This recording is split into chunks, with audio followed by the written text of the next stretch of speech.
Good morning, everybody. Welcome. Thank you all for joining us on the first of hopefully many of these Zoom calls that we are planning for the coming months and weeks, Zoom calls and other events as well. My name is Omar Kurdi. I'm an attorney and an activist here in Orange County, and one of the members of OCJP. OCJP is the new kid on the block. It stands for Orange County for Justice in Palestine. And, the group sort of grew out of a desire on our part after seeing everything that's happening to really do something about the situation in Gaza and the situation in Palestine more broadly. So that's what we're here to talk about today. What can we do? What should we do? Before we get to that, just a few housekeeping items. If you haven't already, please follow us on Instagram, Facebook, Twitter, WhatsApp. We'll post links in the chat so that you can follow and subscribe to all of our accounts across all platforms.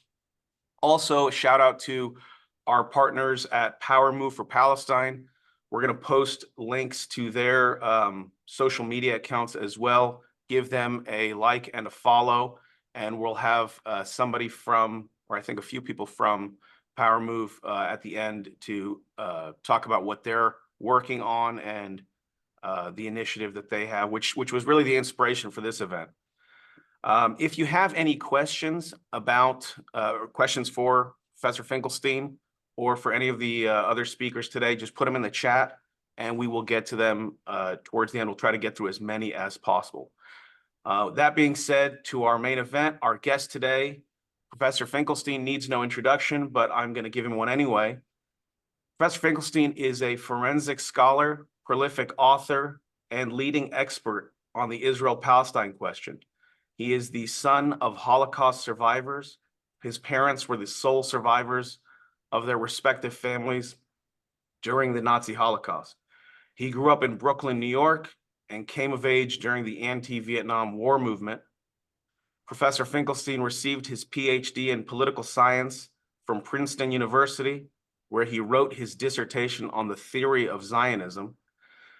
Since then, he has gone on to write more than a dozen books, including Image and Reality of the Israel-Palestine Conflict, The Holocaust Industry, Reflections on the Exploitation of Jewish Suffering, Beyond Chutzpah, on the Misuse of Anti-Semitism and the Abuse of History, Gaza, an Inquest into its Martyrdom, currently a bestseller on Amazon, and his most recent book, I'll Burn That Bridge When I Get to It.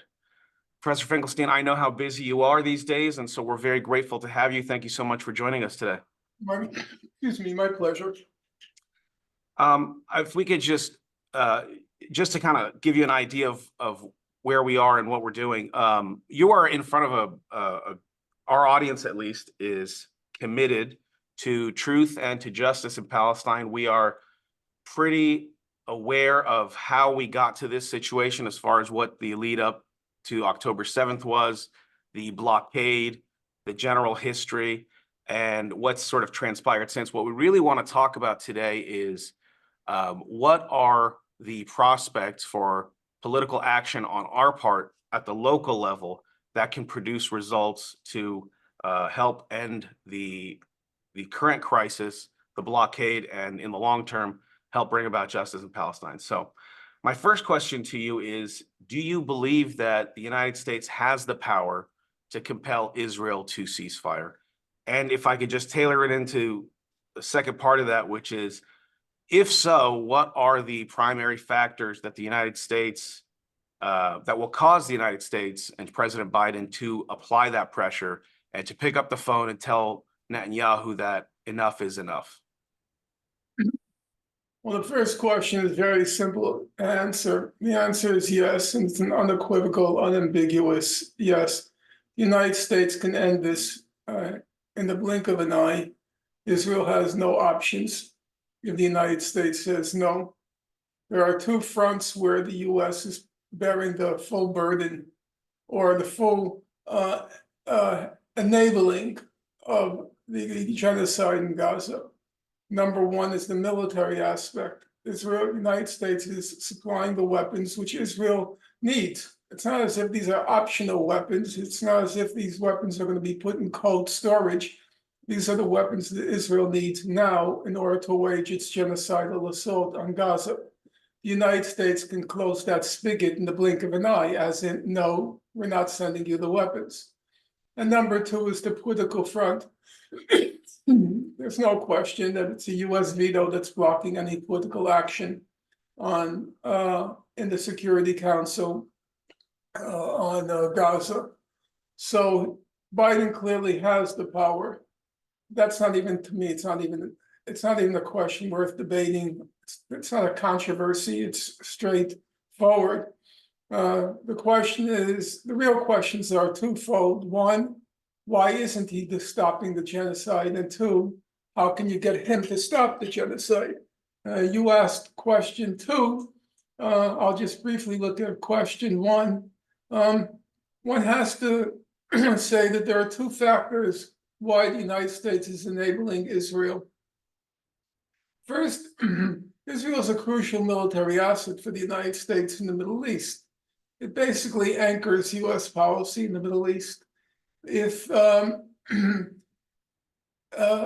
in the absence of Israel, there are very few alternatives for the United States because the other governments are either technologically or in other respects inadequate supports for US policy. If you take the obvious analog to the United States, it was South Africa in Africa. The United States needed a modern, efficient regime in order to protect its interests in Africa. And of course, it elected South Africa among the various choices to conduct its or to support its operations in Africa. Israel basically serves the same purpose. So having said that, what happened on October 7th was a catastrophe for US policy because it exposed something which was in many ways theoretical until October 7th. That is, it exposed Israel's real military weakness. Now, one shouldn't get too carried away with that idea, but there's no question in my mind that October 7th drastically reduced the military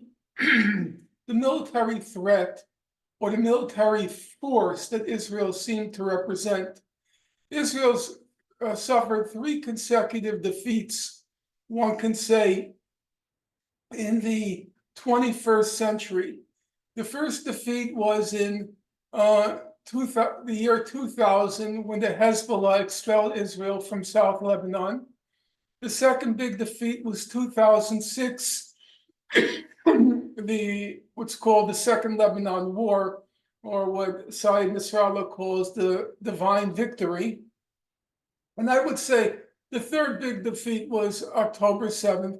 In many ways, October 7th was the biggest defeat because, number one, it was defeated by a ragtag army called Hamas. So already it's a supreme humiliation. And secondly, it undermined or put a dent in what Israel has always regarded and has been touted as Israel's strong card, its intelligence, its surveillance capacity, its ability to carry out commando raids, and all that sort of stuff. It had an image of a kind of James Bond country. For those of you who know the James Bond series, it was this high-tech, flashy, in many ways romantic vision of this Israeli intelligence. And October 7th was a catastrophe. There can't be any question about that. Israel will have to spend a lot of time trying to explain why its intelligence was so incompetent, so inadequate, and how it was so easily penetrated by Hamas. In fact, you might realize that one of the reasons for the escalation of events in Gaza was Hamas itself was shocked at how easy it was to break through Israeli intelligence and Israeli everything else. And I want to, for the point of view of your question, that was a shattering blow for the United States. It wasn't just a shattering blow for Israel. You have to bear in mind, why are all these Arab countries, the Gulf countries, trying to make peace with Israel now? Because they want the protection afforded by Israel and the United States should there be a regional conflict with Iran, or what's sometimes called the Resistance Front. Well, October 7th showed that Israel is not exactly an ace in the deck. It's not exactly a king in the deck or a queen in the deck. And so that's going to cause second thoughts by countries like Saudi Arabia. Do we really want to invest in this country? Can we really count on them in a moment of truth should a regional war develop? And that was the Abraham Accords, whatever stupid titles they give it, and the prospects of a normalization with a normalization with Saudi Arabia. They were all predicated on Israel's military might, of course, backed by the United States, but Israel was the regional power that they were investing in. And that proved to be a very hollow vessel, or it seemed to be a hollow vessel. So for the United States, that was a real problem. Now, Israel's strategy is straightforward, or I should say there are two aspects to Israeli strategy. Number one is what it calls restoring its deterrence capacity. And restoring its deterrence capacity is just a fancy term for restoring the Arab world's fear of Israel. Now, after what happened October 7th, it's going to require a huge amount of death and destruction in order to restore that deterrence capacity, because Israel has to transmit the message, don't do what Hamas did. And the only way it can transmit that message, the deterrence capacity, don't do what Hamas did, was basically to liquidate Gaza.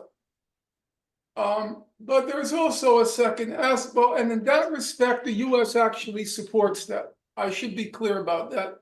The US also wants Israel to restore its deterrence capacity because Israel is the primary support of the United States. They call it strategic asset of the United States in the Middle East.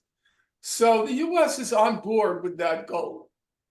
And the second goal is for Israel. It sees now, there's a cliche that whenever there's a crisis, there's also an opportunity. And the crisis of October 7th opened up the opportunity to once and for all end, finish, solve the Gaza problem. Gaza has always been a pinprick at the side of Israel, a thorn at the side of Israel. And now they saw an opportunity. Obviously, they didn't want the crisis that created the opportunity. But once the crisis arose, October 7th, and the kind of moral backing that they could count on, they decided to use this opportunity to liquidate the Gaza question. There, I would say the United States is not on board because that's too drastic, what Israel has been attempting to do. Israel, its strategy has basically been on a spectrum. There are 3 points on the spectrum. One is ethnic cleansing, and that was the main strategy the first week when they were hoping to just deport the Gaza population to the Egyptian Sinai. Egypt gave a clear no on that. And then the next 2 points on the spectrum are to make Gaza uninhabitable. Now, making Gaza uninhabitable can mean one of two things. If it's uninhabitable, a large part of the population, they're still hoping, will go somewhere. An ethnic cleansing, as you know, there's talk about even the Congo. They're trying to figure out sending people there. The making Gaza uninhabitable may be a step towards that ethnic cleansing. But then there's the third point on the spectrum, which is exactly what Netanyahu said. It's a war against Amalek, a war against Amalek means you kill every man, woman, and child. So that making Gaza uninhabitable may move towards ethnic cleansing or may move towards mass killing, extermination, however you want to put it. I don't think the US is on board for that. Not because there's any moral issue for the United States, but because it's going to cause them too many political problems, and the US is not prepared for that burden. So why the US won't do it, excuse me, I said there were two questions. Why is the US supporting these actions? And two, can you get them to stop it? That I think is the reason why the US has been supporting it. How do you get it to stop? Well, roughly around the beginning of December, when I was being interviewed, I said, I think this thing is going to stop on Christmas Day, because the only consideration of the Biden administration has only one concern now, and we should be clear about that. That's winning the election. Everything else is secondary, because there is not every time a political party always wants to win an election, but as you know, everybody in the room knows, there's a special dread right now of Trump winning, because Trump is going to be very vengeful beyond his, I think we can agree, his lunatic policies, his lunatic state of mind. There is also the fear of vengeance, that he's going to exact revenge for what he was dragged through the last 4 years of the Biden administration, the various forms of humiliation, some legitimate, some, in my opinion, illegitimate, but that's beside the point. The focus now is on winning the election. And the fear, in my opinion, please bear in mind, there's always a distinction between facts and speculation. So now I'm going to give you speculation. In my opinion, the calculus of the Biden administration was, we can let Israel do what it wants. I thought until Christmas, but then I began to say Christmas or New Year's Day. They can do what they want, but they don't want what happened in Gaza to leak into the new year, because then there was the fear that that large number of voters in the Democratic Party who are opposed with what Biden's been doing, that they won't forget. The assumption was, if you can cut it off at the new year, people will forget. And in fact, I think that's a valid assumption. People will, between January and November, there are 11 months or 10 months. People will forget. So their guess was, if we could stop the worst part of it by the new year, then people will forget. And exactly as I predicted, what's going on now? The pressures are being put on Israel to reduce the murderousness of the operation. They don't care that it's murderous. They just don't want it to look bad. And it looks bad. And therefore, it's going to stay in the minds of voters come November. And large numbers, how many, we don't know, but large numbers will desert the Democratic Party. I don't believe people like Rashid Tlaib will desert the party. Come on October, she's going to say, oh, it was horrible, it was terrible, but Trump is worse, and she'll go along. That's her. But, hello? Yeah, I still have you. I don't know what the I lost your picture. okay. Okay, Here we go. But what Rashida Tlaib does is not necessarily what ordinary voters in Orange County might do. And that's, of course, what they're worried about. So their goal right now is what you might call it a media goal. They have to reduce the salience. Salience means the outstandingness of Gaza. And it's working. If you look at the headlines now, Gaza's way down, way, way down. And so, listen, the Democratic Party, the New York Times doesn't want Trump to win either. The Washington Post doesn't want Trump to win.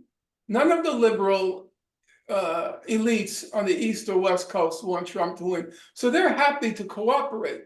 And it's clear they are cooperating. The other day, a friend of mine, he's a medical doctor, he doesn't stay completely on top of the news. He has other concerns, but he said to me casually, "So, what's happening in Gaza? I don't hear about Gaza anymore." And that registered for me because he is a medical doctor. He is literate, and he's attuned to what's going on around him. Uh, it had fallen off it's falling off the radar. So that's Biden's goal. Uh, the hope is that if you can reduce the bombing, the indiscriminate killing, then it just becomes another humanitarian disaster. And we know people starve all over the world, and there's hunger all over the world, and you shrug your shoulders and move on. So that was my guess, and it turned out to be right. I was off by a week. That's their strategy right now. And it's all geared towards the election, nothing else. It's just bad images, and we got to get rid of those bad images. So I think, how do you reverse that? First of all, it's very tough because the media is very fickle. You never quite know what they're going to focus on and what they're not going to focus on.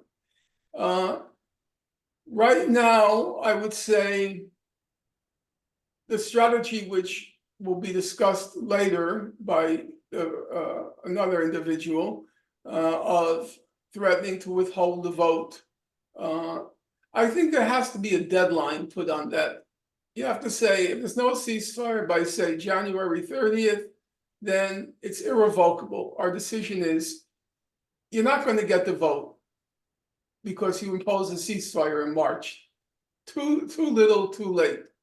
So I think that's one thing that has to be done, to make clear that you're making an irrevocable decision not to support Biden come November.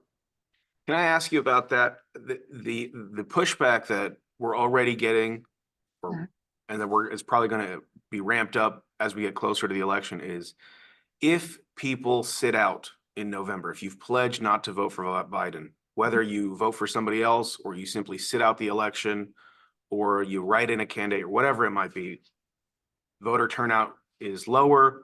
You're basically handing the election to Donald Trump or whoever the Republican might be. Maybe it's Nikki Haley or Ron DeSantis or whoever it is. The critic would say, well, isn't that a worse outcome for this movement? Is that you're putting into power somebody who is, as bad as Biden may have been, probably Trump would have done worse, or any Republican pick him would have done worse. How would you respond to that? Well, first of all, if these decisions were easy to make, you wouldn't need to have to meditate over them, cogitate over them, debate them. These are complicated questions of politics. Now, some people think they're simple questions. I do not. I don't think it's a simple question that you should support Biden because Trump's a thug, which he is, and therefore endorse a guy who committed the genocide. He enabled it. He's guilty of genocide by any in my opinion, I don't know the legal standard. I think he probably would be held liable legally in the real world, not the world we live in a just world, not the world we live in. He would be held liable because he was supplying weapons, knowing that those weapons were being used in the genocide. I think he would be held legally culpable. I don't know the details of the law on that. But I think it's a tough question, but I also believe that removing Biden by virtue of his having support a genocide, I think it sends a strong message in the future. If you cross a certain red line, you're out. Regardless of the consequences, you're out. You cross that red line, you enable the genocide. And we can't just think about the present, we have to think about the future. And the message that will be sent, in my opinion, will be a strong message and an important message. Every movement, every people, they have red lines. When you cross a red line, you lose me. Regardless of the consequences, you lose me. And I think enabling a genocide is one of those red lines. That's my opinion, but I fully recognize there are strong arguments on the other side. But you have to recognize that if you vote for him, then you're transmitting the message, regardless if a president commits a genocide, we'll still vote for him. I don't think that's a great message either. I don't think that's a terrific message either. But I recognize, the arguments on both sides. Whether Trump would have been worse or better, I think that, first of all, we have to sort of wipe out the consideration of humanitarian concern. These people have no humanitarian concerns. That's simply a fact, and we should operate within the reality of the real world. They have no humanitarian concerns whatsoever. Whatever Biden does, it's because of domestic pressure and also international pressure. And also, of course, interest. It is true. I never quarrel with facts. Biden does have to contend with his base, of which within the age cohort of 18 to 34, 70% opposed the war, opposed the genocide. Trump doesn't have to contend with that base because I think 80% of Republicans currently support what Biden is doing. So it's true, there are more pressures coming from within the Democratic Party than come from within the Republican Party.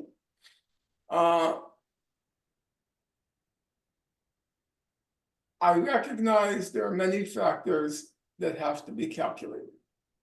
And I will not go further than that, because you can start this argument, what about this? What about that? And yeah, I think it's true. But at some point, as you know, you have to make a choice.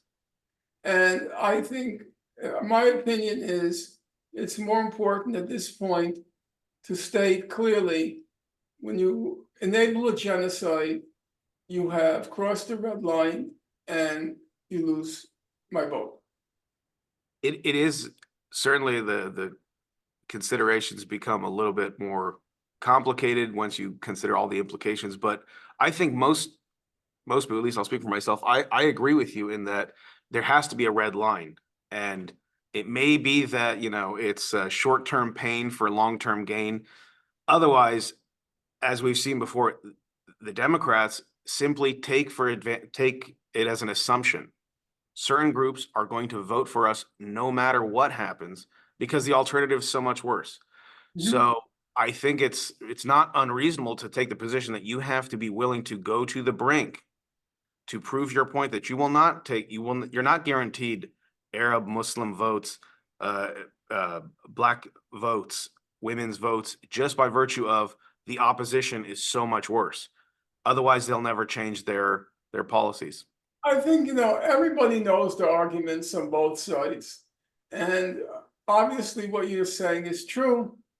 And then people have to decide.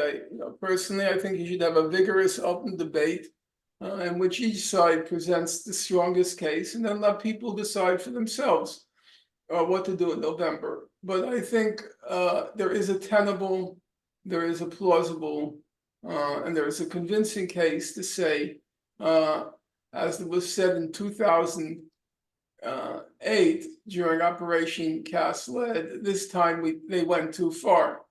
Well, I would say they've obviously gone. This time they really went too far. And they really went too far. They crossed a red line. And okay, that's how I see it. I would just want to say, so for Biden, in my opinion, once January 1st passed, all eyes are on November. And that's all he cares about. And he's going to do what he can in order to lower the profile of Gaza. There's also, of course, the fear of a regional war, which would be a disaster for Biden, because it will be chalked up as his incompetence that we're not, and you know what Trump's going to say. If I were in the White House, this would have been happening. And a lot of people will believe that. And a lot of people, whether it's true or not, a lot of people will believe if it becomes a regional war.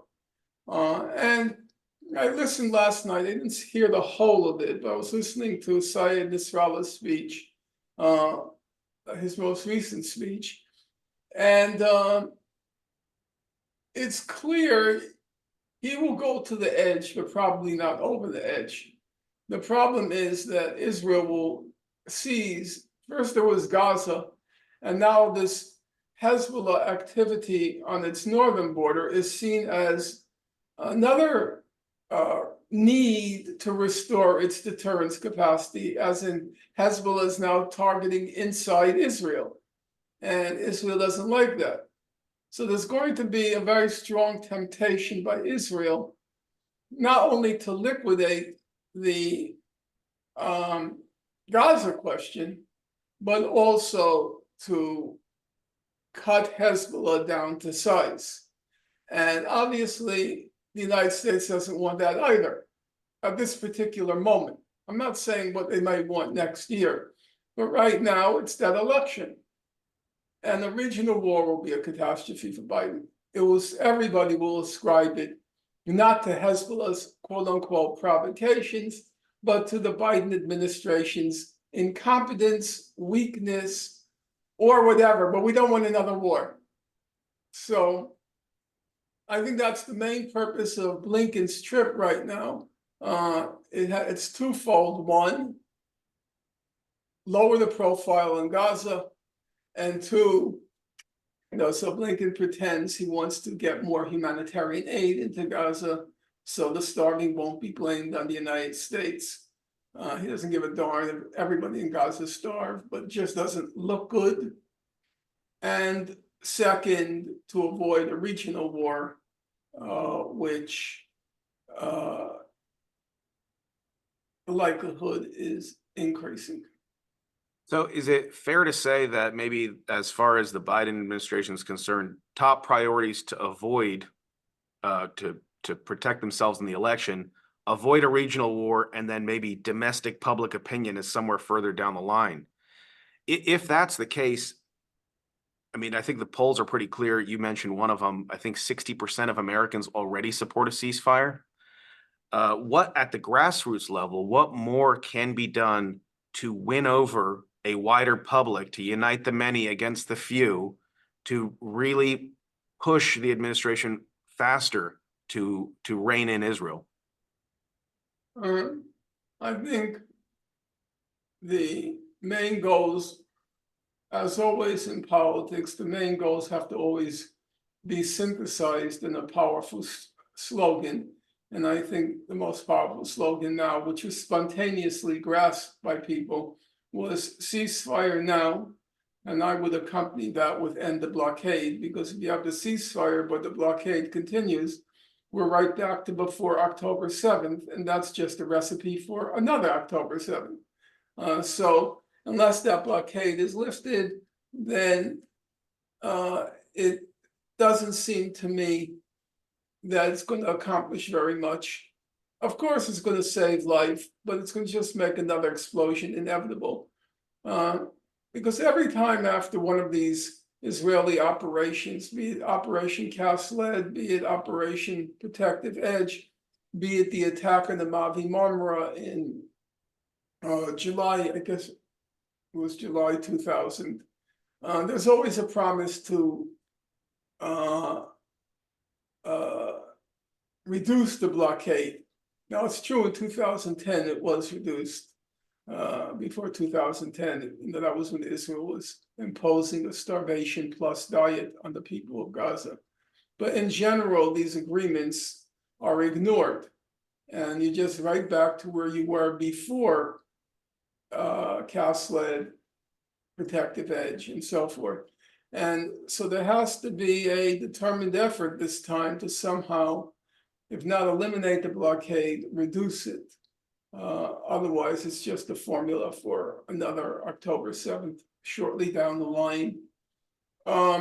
So ceasefire now, end the blockade.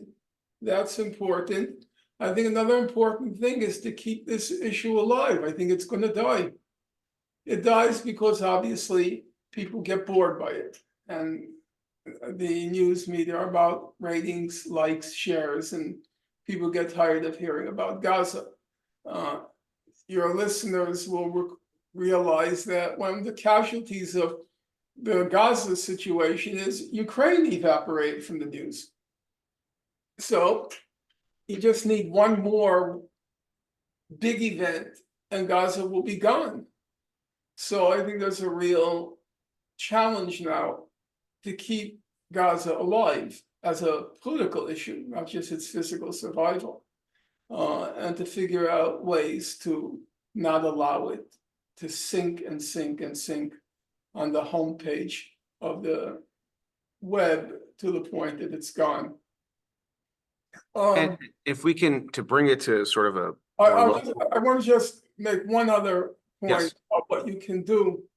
I think a very important issue now is free speech in college campuses. And to combine the Gaza and free speech struggles under I don't know anything about the social media, I'm completely ignorant, but I know you use the expression hashtag, under the hashtag free Gaza, free speech. And to try to combine those on college campuses by having test cases. And test cases, I would say, would include myself, have student groups invite me. Of course, there's going to be a huge backlash. And then fight out that issue on college campuses. That the students feel strongly about free speech. I don't think they feel so strongly about academic freedom because most of them don't know what that means. It's a very technical term with a long history. But people understand free speech, and they do understand when billionaires try to determine what you can and can't say, can and can't hear, can and can't study. And also who can be president and who can be a professor at the university. That students understand that billionaires shouldn't be allowed to make those decisions. So a robust free Gaza, free speech campaign on college campuses, I think can be quite effective at this particular moment and draw a lot of support, way past the Israel-Palestine issue or the Gaza issue. Most people on college campus feel pretty strongly about preserving that right to free speech, which has now been has come under deadly assault. Actually, I think once the presidents of Harvard and University of Pennsylvania were toppled by this billionaire juggernaut, eventually joined by the right-wing conservatives. But it began with the withholding of $100 million in donations here, $100 million in donations there, $50 million in donations here and there. That's how it all started. And everything else would never have happened. Nobody would care what Mr. Rufo had to say about anything. The big fear was the money. And I think that's a good battleground. Who decides what goes on a college campus? Us or the billionaire class? Us or the billionaire class? And that I think would be a powerful message, but also a means of keeping the issue alive, because at this point in time, the issue of Gaza has become the main battleground for free speech on college campuses. and I'm glad you brought that up. We've got at least several students on here, especially from Orange County campuses, UC Irvine. I know some folks are here from the SJP and the MSA, UC Irvine, as well as Chapman University. So, and we've been collaborating with them on some free speech issues, and hopefully we can get you involved in that in the spring semester as well. If I can ask Hamid, if you can bring in Sabrina and the folks from Power Move for Palestine so that we can talk a little bit with Professor Finklestine about this initiative. Absolutely. 1 second. And just to give everybody the backstory here, this is just in sync with what Professor Finklestine was talking about pledging or threatening to withhold our votes from President Biden and the Democrats in November, and going as far as, if you're already registered as a Democrat, to actually unregister as a Democrat. We have a graphic that we're going to put up shortly as well, with a sort of step-by-step about how to do that and what some of the implications of that might be as far as your ability to vote both in the primary and in the general election. So we'll get that up as well. Mic's open for the Power Move team. Hi, thank you so much, and thank you for hosting this. And also thank you for that great discussion, Dr. Finkelstein, just really explaining the current state. I'll just explain, I'm Nadia from the Power Move team. I'll just explain a little bit of the background of the pledge. I'm sure almost all of us have been calling or writing our leaders, protesting, boycotting, all the actions.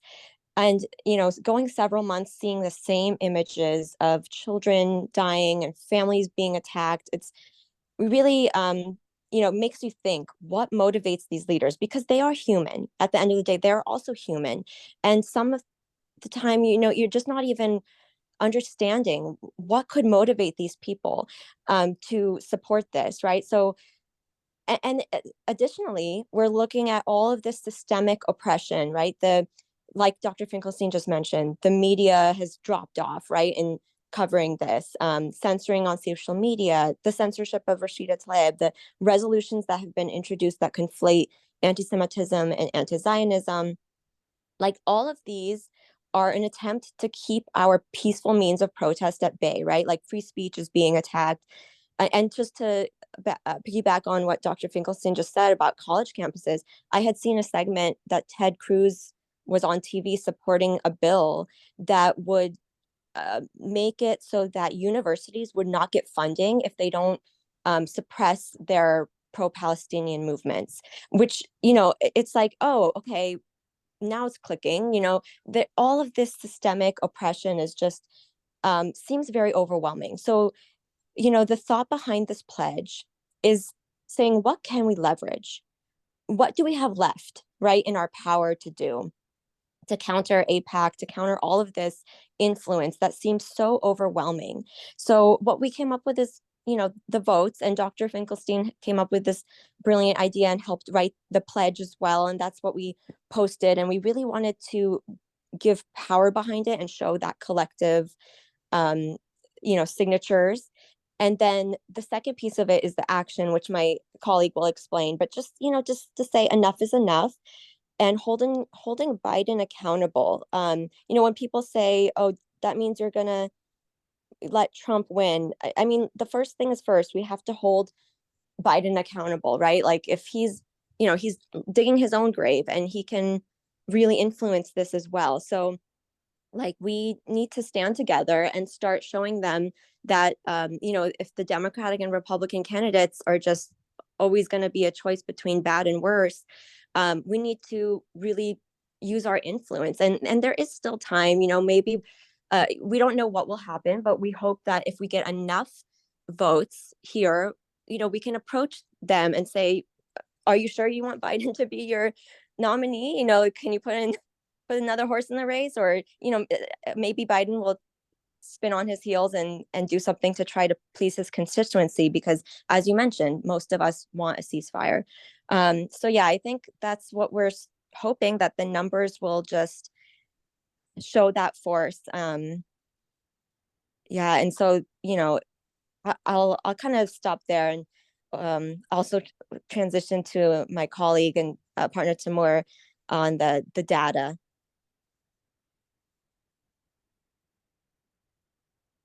Is Timur unmuted? Yes, we can hear you. Okay, I think Timur might be muted, so I'm just gonna jump in. My name is Sabrina, I'm from the Power Move team. And just to add to what my colleague Nadia was saying, Dr. Finkelstein basically explained why we're doing our initiative when he said that Biden is hoping that we forget. And I think that we all know that we're not going to forget. And it's about how to get them to understand we're not going to forget. And not just to, we need to keep saying it in our protest. We need to keep saying it, but how do we get that on paper? Because we saw how loudly we were screaming, no ceasefire, no votes, and there still was no change in policy.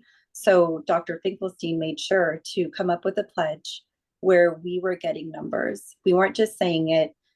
Unfortunately, we believe that the administration, again, only understands the language of votes and losing votes.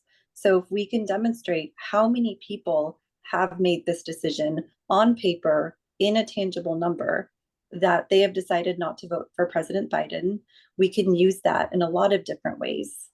And as far as the changing the Democratic Party registration, there's a lot of reasons for doing that, but we also know that it's not just President Biden, it is the Democratic Party as a whole that is a huge part of this problem. And so we're not telling people to not vote. You need to vote, but we are trying to shift the numbers to show that the Democratic Party in and of itself is losing support. We need to send a message to them as well, just as a whole. Again, you need to research. We're asking people to be mindful voters. You need to look at your primary rules. You need to find the candidates that are pro-Palestine. But as a whole, they look at the number of registered voters that they have.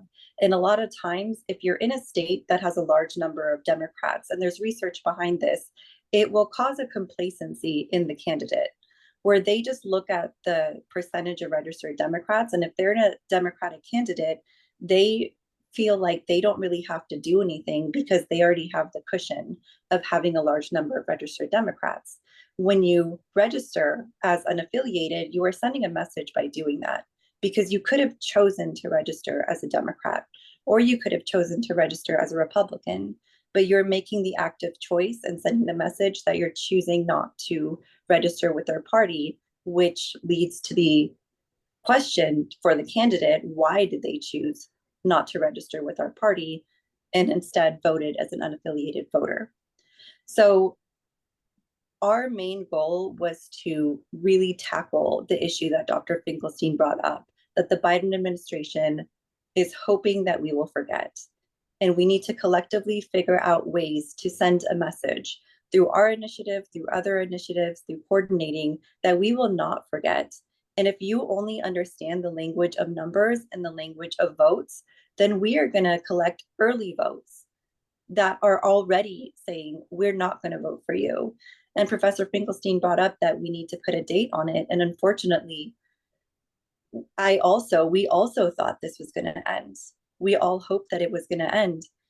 And it's very sad that we have to adjust our date, but we will put a date on it as well, just to add that added emphasis that this needs to stop, because it's not just the Biden administration is really putting all minority groups at risk right now by risking Trump becoming president. But at the same time, we can't be the ones who are forced to compromise our morality and vote for a man that is committing a genocide, arguably committing a genocide.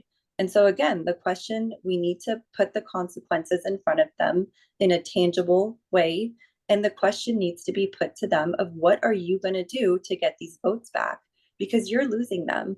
And we're putting it on paper now that you're losing them. Absolutely. So that is the... And if I'm sorry.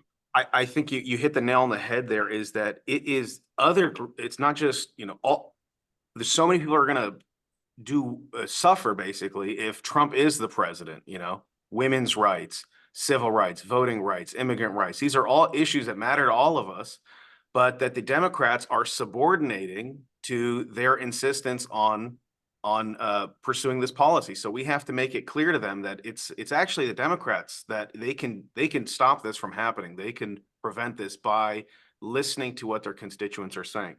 So, and I don't know if we can get the graphic up now, or we're going to have it up in a second, but Nadia, if it's okay, I'm going to actually turn to the chat box real quick to see if we can get some questions.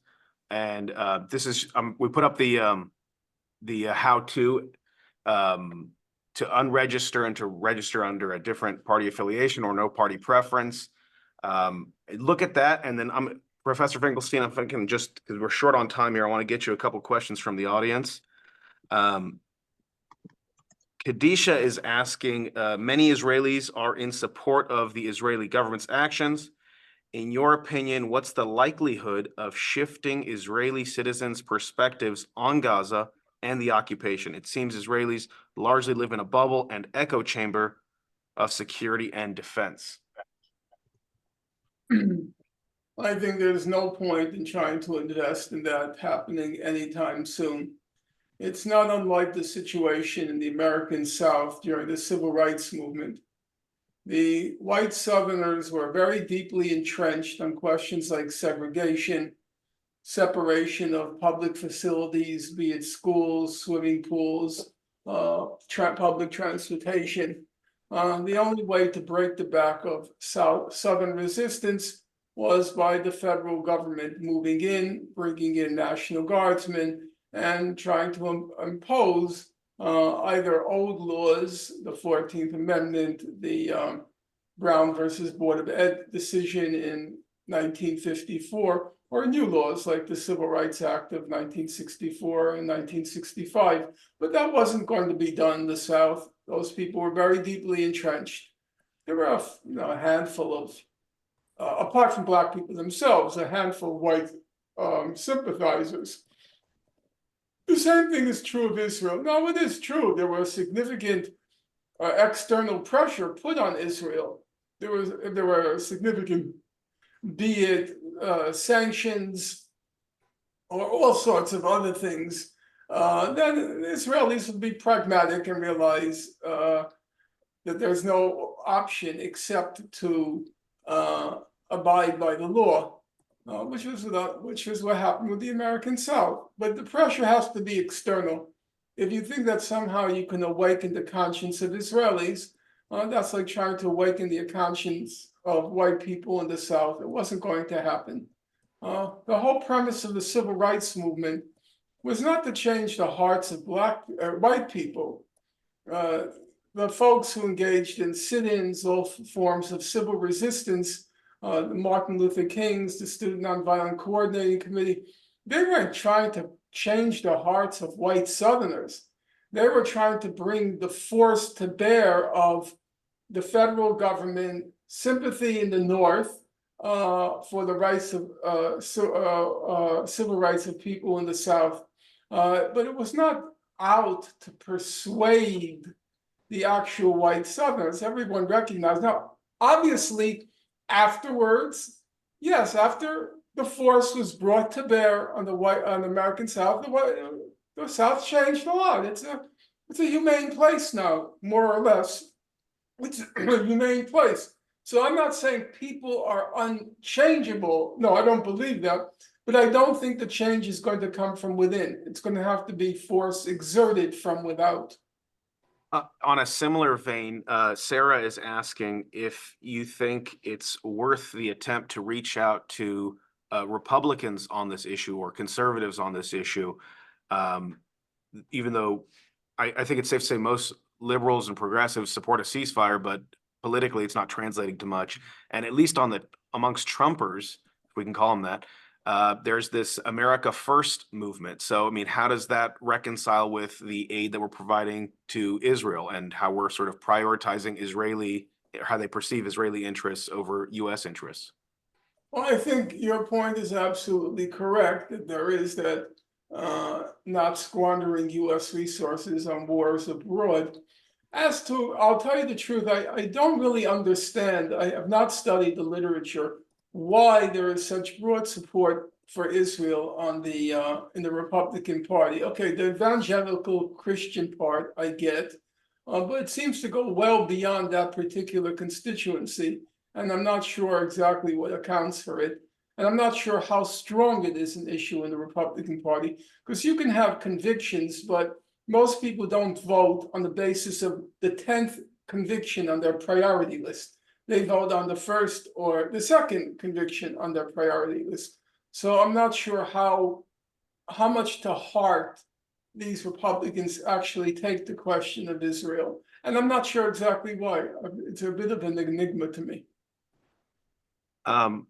Yasser is asking of examples from other movements in history that we might be able to learn from as far as grassroots political advocacy. And if I can also dovetail something into that, what are your thoughts on sort of direct action?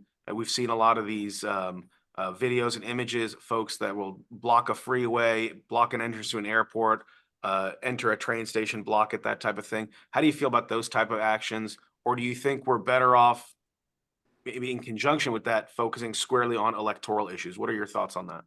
Well, I'm all for direct action. The question is always keeping in mind what you're trying to accomplish and what's the best way to accomplish it.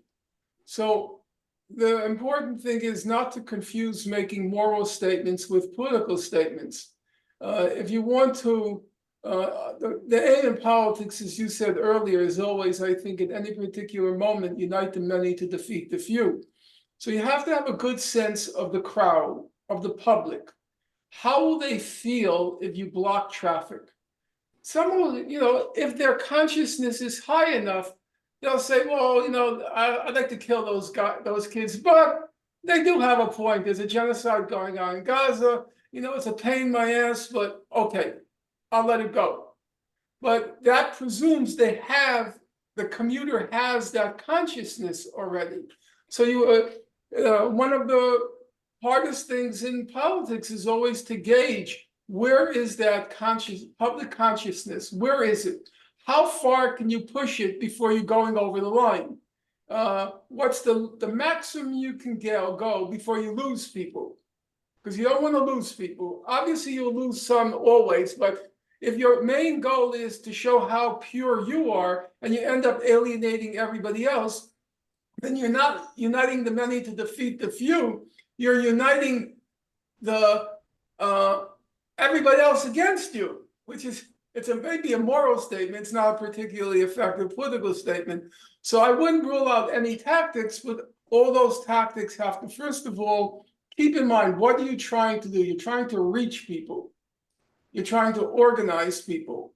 And number two, bearing in mind, number one, you always have to ask yourself the question, where is the consciousness of people?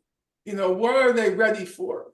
If a genocide is going on somewhere in some Indian rainforest, or Brazilian rainforest, and nobody has heard of it, and then they hear these guys are here protesting the rainforest in Brazil. What the hell is going on? What is the rainforest? And you lose everybody.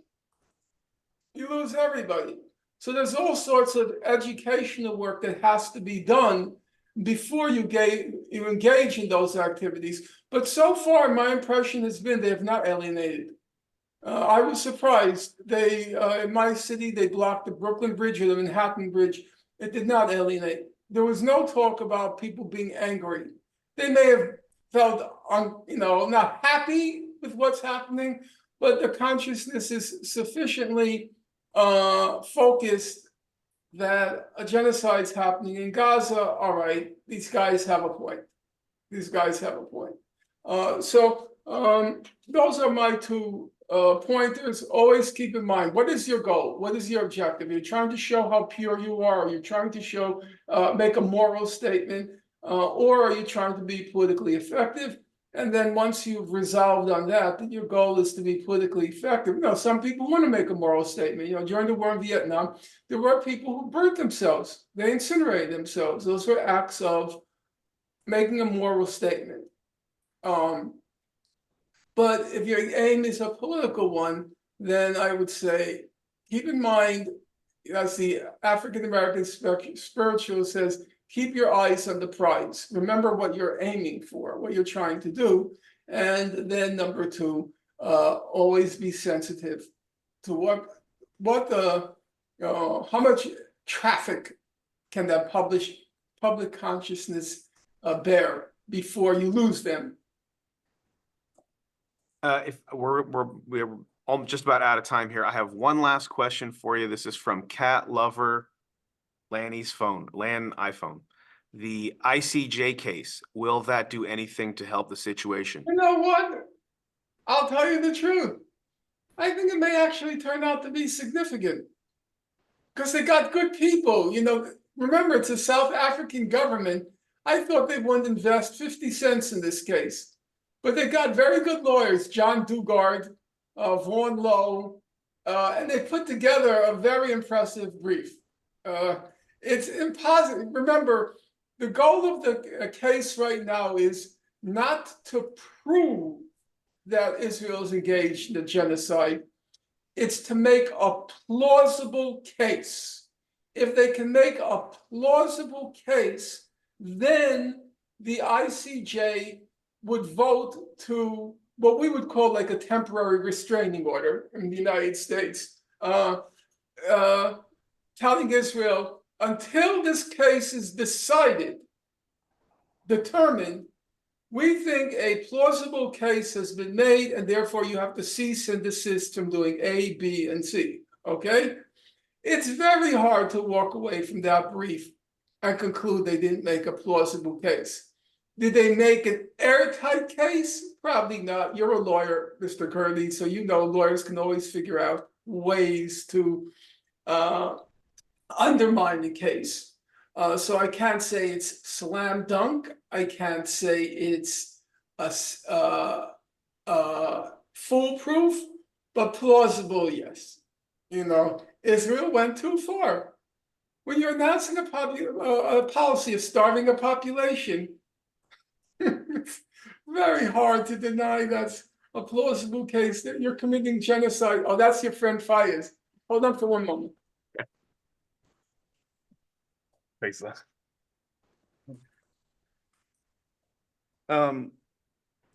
While we're waiting for Professor Finkelstein, I want to give a special shout out to Sabrina and the Power Move for Palestine team for starting this initiative, and make sure you like and follow their pages. I think she posted it in the comments, but definitely like and follow them as well.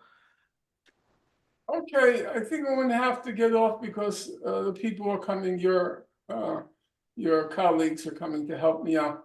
If Wonderful. you don't mind, Mr. Curdy, I would like to speak to you this evening. I have a professional issue to discuss with you.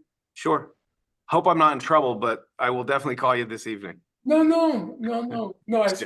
I made myself, I didn't correctly convey. I need your professional advice, your professional. Of course. I'll give you a ring tonight. Okay. Thank you, everyone, for joining us. Thank you so much for Professor Finkelstein for being here and for talking to us today. We hope to have many more of these events in the future, and we're hoping you'll be able to join us as well.